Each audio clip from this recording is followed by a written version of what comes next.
할렐루야. 말씀과 기도로 하루의 문을 여는 9월 23일 새벽 예배의 자리 함께 하신 믿음의 식구들 주님의 이름으로 환영합니다. 오늘은 시편 31편 말씀 우리 함께 낭송하시면서 새벽 예배 시작합니다. 시편 31편입니다. 여호와여, 내가 주께 피하오니 나를 영원히 부끄럽게 하지 마시고 주의 공의로 나를 건지소서. 내게 귀를 기울여 속히 건지시고 내게 경고한 바위와 구원하는 산성이 되소서. 주는 나의 반석과 산성이시니 그러므로 주의 이름을 생각하셔서 나를 인도하시고 지도하소서. 그들이 나를 위하여 비밀이 친 그물에서 빼내소서. 주는 나의 산성이시니이다. 내가 나의 영을 주의 손에 부탁하나이다. 진리의 하나님 여호와여, 나를 속량하셨나이다. 아멘. 주님 감사합니다. 오늘도 우리의 반석과 산성으로서 주의 거룩하신 이름을 위하여 우리의 길을 인도하시되 생명의 말씀으로 저희들의 걸음을 복되고 아름다운 길로 인도하여 주옵소서. 예수님의 이름으로 감사하기도 합니다. 아멘. 오늘 하나님의 말씀 창세기 27장 1절부터 14절 우리 교독하십니다. 이삭이 나이가 많아 눈이 어두워 잘 보지 못하더니 맏아들 에서를 불러 이르되 내 아들아 하매 그가 이르되 내가 여기 있나이다 하니 이삭이 이르되 내가 이제 늙어 어느 날 죽을는지 알지 못하니 그런즉 너의 기부 곧 화살통과 활을 가지고 들에 가서 나를 위하여 사냥하여 내가 즐기는 별미를 만들어 내게로 가져와서 먹게 하여 내가 죽기 전에 내 마음껏 너에게 축복하게 하라. 이삭이 그의 아들 에서에게 말할 때 리브가가 들었더니 에서가 사냥하러 오려고 들로 나가매 리브가가 그의 아들 야곱에게 말하여 이르되 네 아버지가 너의 형 에서에게 말씀하시는 것을 내가 들으니 이르시기를 나를 위하여 사냥하여 가져다가 별미를 만들어 내가 먹게 하여 죽기 전에 여호와 앞에서 너에게 축복하게 하라 하셨으니 그런즉 내 아들아 내 말을 따라 내가 너에게 명하는 대로 염소떼에 가서 거기서 좋은 염소 새끼 2마리를 내게로 가져오면 내가 그것으로 너희 아버지를 위하여 그가 즐기시는 별미를 만들리니 네가 그것을 너희 아버지께 가져다 드려서 그가 죽기 전에 너에게 축복하기 위하여 잡수시게 하라. 야곱이 그 어머니 리브가에게 이르되 내 형에서는 털이 많은 사람이요 나는 매끈매끈한 사람인즉 아버지께서 나를 만지실진데 내가 아버지의 눈에 속이는 자로 보일지라 복은 고사하고 저주를 받을까 하나이다. 어머니가 그에게 이르되 내 아들아 너의 저주는 내게로 돌리리니 내 말만 따르고 가서 가져오라. 14절 함께 봅니다. 그가 가서 끌어다가 어머니에게로 가져왔더니 어머니가 그의 아버지가 즐기는 별미를 만들었더라. 아멘. 네, 오늘 우리가 읽은 이 창세기 27장 1절부터 14절의 본문은 이삭이 야곱에게 장자의 축복을 한 그와 같은 이야기의 서론 부분이라 그렇게 볼 수가 있습니다. 오늘 본문 이야기는 이삭이 하나님께서 큰 자가 작은 자를 섬기리라고 이미 하나님의 뜻을 말씀하셨는데도 불구하고 이 에서에게 장자의 축복을 하려고 하는 데서 문제가 생기고 일이 꼬이기 시작하는 그와 같은 이야기가 시작되고 있습니다. 왜 이 에서가 하나님의 뜻과 관계없이 이 쌍둥이 중에서 먼저 태어난 큰 아들 에서에게 장자의 축복을 하려고 했을까? 그가 단순히 태어날 때 먼저 태어난 큰 아들이었기 때문이었는가? 그것이 아니라는 것을 우리들이 알 수 있습니다. 이 앞서서 창세기 25장 28절을 보면 이러한 말씀이 나옵니다. 이삭은 에서가 사냥한 고기를 좋아하므로 그를 사랑하고 리브가는 야곱을 사랑하였더라. 여기 보니까 이삭이 에서를 더 좋아했기 때문에 다른 것이 아니고 에서는 사냥꾼이었는데 사냥해서 가지고 오는 고기를 이삭이 즐겼습니다.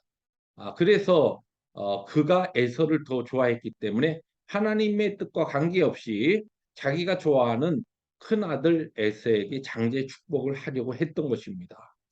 이삭의 잘못된 이와 같은 판단과 그 에서를 축복하려고 했던 그 의도가 오늘 본문에는 조금 더 자세히 나와 있습니다.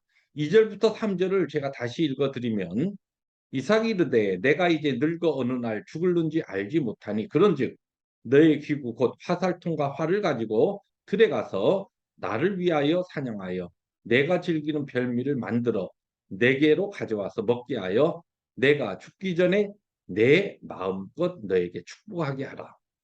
여기 잘 보십시오. 오늘 우리 읽은 이 한글 성경에는 나와 관계된 이 단어가 6번 반복해서 등장하는데 영어 성경에 보면 I, my, me라고 하는 이와 같은 단어가 9번 나옵니다. 다시 말해서 지금 이삭의 마음에는 나밖에 없습니다. 나밖에 모릅니다. 모든 관심이 자기에게 집중되어 있습니다. 어떻게 하면 하나님의 축복을 내 아들에게 잘 축복 기도해서 하나님의 언약과 하나님의 축복을 이어지게 할 것인가? 거기에 관심이 있었던 것이 아니고 내 만족에 자기 중심이 있었다는 것을 오늘 성경 우리에게 보여주고 있습니다. 지금 이삭은 자기 입을 즐겁게 하는 음식에, 맛있는 음식에 집중이 돼 있었습니다. 이 지금 이삭이 이야기한 것처럼 2절 초반부에 이제 늙어 어느 날 내가 죽지 알지 못하기 때문에 정말 자기가 언제 죽을지 곧 죽을 수도 있기 때문에 이 죽음을 앞두고 내가 꼭 해야 될 일이라고 한다면 어떤 일이겠습니까? 그의 아버지 아브라함으로부터 그들의 자손에게 그와 그의 자손에게 이어가는 하나님의 언약, 하나님의 축복, 이 바른 신앙을 어떻게 하면 내 자녀들에게 바로 가르치고 또한 전수해주고 이어줄 것인가? 여기에 관심을 가져야 하는데 그런 의미에서 장제된 축복도 해야 하는데 오히려 지금 관심은 내가 죽기 전에 내가 좋아하는 것, 음식, 배불리 마음껏 즐겁게 먹고 축복하겠다는 것입니다. 내가 좋아하는 너에게 축복하겠다는 것이죠. 여러분, 오늘 우리가 살고 있는 이 시대를 초고령화 시대라고 합니다. 그런데 우리가 참 믿음의 사람으로 어떻게 노년을 살아가는가 이것이 정말 정말 소중한 때입니다. 나이가 들면서 내가 죽기 전에 정말 맛있는 것 먹고 좋은 것 즐기고 구경하고 그러다가 가겠다. 이것은 바른 신앙인이 가져야 될 아름다운 노년의 복된 삶이 아닙니다. 그래서 저는 오늘 말씀의 제목을 복된 믿음의 노년을 위해서 그렇게 말씀의 제목을 잡아봤습니다. 조금 다른 각도로 오늘 말씀을 좀 보게 된 것입니다.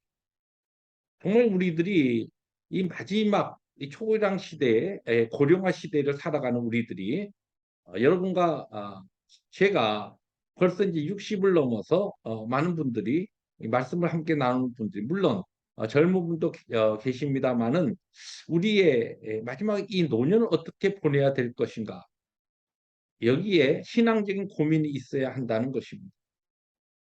하나님의 뜻을 위하여 그리고 우리의 자녀들의 신앙을 위해서 우리들이 힘쓰고 고민하고 기도해야 될 때라는 것입니다. 말씀을 정리합니다. 오늘도 주님께서 주신 복된 하루를 살아갈 때에 복된 믿음의 노년을 위해서 하나님의 뜻과 우리 자녀들의 신앙을 위해서 보다 더 고민하고 그렇게 하나님 앞에 우리의 시간을 드리며 기도하고 또한 말씀을 바로 가르치는 그와 같은 복된 하루가 되시기를 주님의 이름으로 축복합니다. 기도하십니다. 주님 감사합니다. 우리에게 주신 복된 하루를 오늘도 살아가면서 우리의 남은 생애와 시간을 어떻게 보내야 될 것인가? 하나님 알지 못하는 세상 사람들이 추구하는 삶이 아니라 믿음의 사람들로서 이 문제를 고민하고 이 문제에 따라 하나님의 뜻을 찾으며 우리의 자녀들의 신앙을 위해서 더 많이 기도하고 고민하는 복된 하루 되게 하여 주옵소서. 예수님의 이름으로 감사하기도 합니다. 아멘. 오늘 하나님께서 주신 복된 하루를 살아갈 때에 노년의 아름다운 신앙의 삶을 위해서 고민하고 그렇게 하나님의 뜻을 찾아가는 승리하루 되시기를 주님의 이름으로 축복합니다. 할렐루야.